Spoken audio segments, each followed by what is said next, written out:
When you launch Adobe Photoshop, you will be presented with the Get Started screen. Here we can go ahead and start a new file by clicking on Create New, and you can also click Create New on the left-hand side.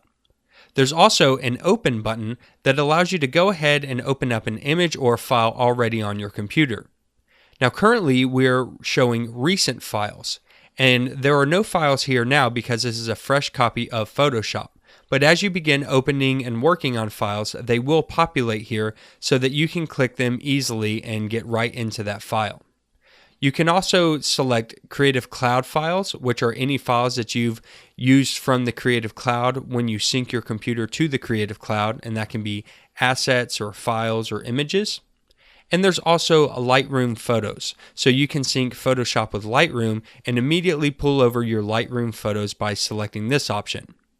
At the top is a Learn selection, and if you click on that, you'll see that there's other videos and tutorials that you can go ahead and watch to learn more about Photoshop, and these change over time. Go ahead and click on the Work button again, and we will begin by opening up some new files. So you can click on the Open button on the left-hand side, or you can go to the menu bar at the top and click on File, and then go to New or Open. Here we'll just go ahead and click Open, and we can begin selecting the files that we want. Now we have 3 images here, and these are images that I've provided as resources for you to go ahead and download and follow along, or you can just open up any images that you would like to on your computer. You can select an image and click the Open button, and it will go ahead and open up that image into Photoshop. If you want to select multiple images, you can hit the Command button on Mac OS or the Control button on Windows and click to select multiple images. If you want to deselect any images, go ahead and hit Command or Control again and click on that image, and it will deselect them. You can see that selected images are highlighted in blue and deselected images are not highlighted. So go ahead and select all those images and hit the Open button. Once you do, it'll go ahead and open up the image in Photoshop's workspace. It actually opens it up in what we call the document window, which is the main work area of Photoshop. And in the document window, you can see that there are tabs at the top of the images that we've opened: rose.jpg, lily.jpg, and blossom.jpg. And because rose is highlighted, that's the one that we're seeing. If you would like to select a different image to work on, you can just go ahead and click on that tab button at the top, and it will display that image, and you can go ahead and work on it. I'll go ahead and click on blossom.jpg, and you can see that when it opened this image, it actually opened it up at 66.7% magnification versus the 50% magnification of the other 2 images. Let's go ahead and get this image centered up with the others, and we can do that easily by going to View at the top of the menu bar and selecting Fit on Screen. When I click that, it fills a screen of that image to the document window. Now it's showing we're at 59.6%, and we want it to go ahead and be 50% like the others. So go back to View and click on Zoom Out. And when we do, it'll snap to that 50%, and now we have all 3 of our images in the document window. To create a new file in Photoshop, you can just go over to the File menu and click on New, or you can hit the shortcut key Control+N. And as you can see in these menus, they will show you the shortcut keys, and you'll want to memorize some of the more common ones that you'll be using, such as Control-N for New, Control-O for Open, or Control-W to close an image. Go ahead and select New, and this will bring up a new document window.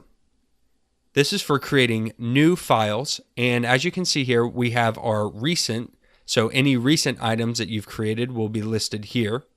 We have saved presets, so you can actually save out presets and have them listed. And then we have presets for photo, print, art and illustration, web, mobile, and film and video. And I went ahead and clicked on the photo presets, and at the top we have blank document presets. So here we have some presets of blank documents, default Photoshop size of 7 by 5 at 300 ppi, landscape 2 by 3, landscape 4 by 6, and there's actually some more. If we click on View All Presets, we can see all the presets for the photo tab. If I scroll down, you will see that there are actually some templates, and templates make it really nice for you to go ahead and select one of these templates and start dropping in your images or graphics and not have to worry about recreating some of these designs. So I'm going to go back up and go ahead and just select the default Photoshop size, and on the right hand side you'll see the preset details. So you can rename this file if you'd like to. You can set the width and height and how it's measured in inches and pixels and centimeters and so on. You can change its orientation from portrait to landscape. You can make it an artboard if you'd like, which we'll talk about later on. And you can change the resolution, the color mode, and the background. Currently the background is just a white background. So go ahead and click Create, and that will create the new document with the white background. You'll also see at the top that it created a new tab and gave it the name that we had there, Untitled-1. Had you changed the name, it would actually change the name of the file here also. Once you begin working on your documents, you'll want to go ahead and save them. So to do that, we can go back up to the top and click on File, and you can go ahead and save this out. Now currently, this file has not been saved, so the Save option is not highlighted. You can't click on it. You'll have to go to Save As first, and when you do that, you'll be able to save out this file. You'll also want to learn how to close out any images as you begin using them inside of Photoshop. Sometimes some of the projects can become quite large and you'll have a bunch of these tabs at the top, and it'll get hard to see what you're working on, especially if you're not using some of them. So let's go ahead and close these out. And you can do that by either clicking on the X at the tab at the top, or you can go to File and click on Close.